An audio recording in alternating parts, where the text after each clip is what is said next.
Russian President Vladimir Putin toned down his notorious machismo in a speech to the FIFA Congress in Moscow on the eve of World Cup 2018, declaring that guests in his country will receive warmth and kindness. But he also had a warning for everyone: stay quiet about politics. I would like to underline that FIFA is committed to the principle of keeping politics out of sports, Putin said, TASS reported. Russia has always adhered to such approaches and is striving for the closest cooperation with everyone who is determined to develop and enhance a creative beginning for sports and its boundless humanistic potential. Russia will kick off the World Cup in its opening game against Saudi Arabia on Thursday. But while soccer fans focus on the football, critics of Putin will use the international sporting spectacle to highlight the myriad abuses of power committed by his regime.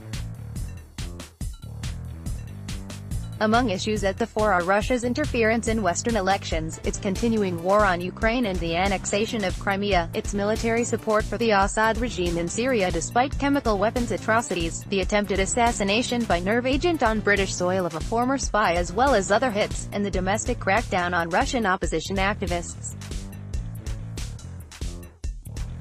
In hosting the World Cup, the Russian authorities need to understand that their dismal human rights record is going to receive a lot of attention this summer, said Kate Allen, director of Amnesty International UK, a human rights group. The authorities have been employing Soviet-style tactics against human rights defenders, using intimidation, harassment, false charges and torture to silence them.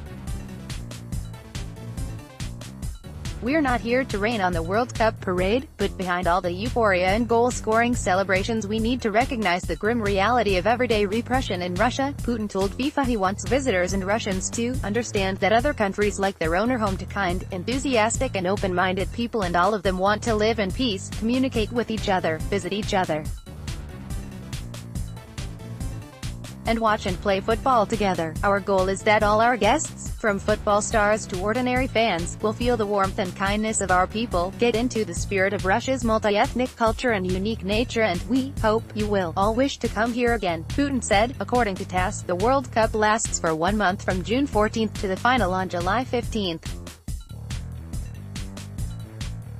There are national teams from 32 countries competing.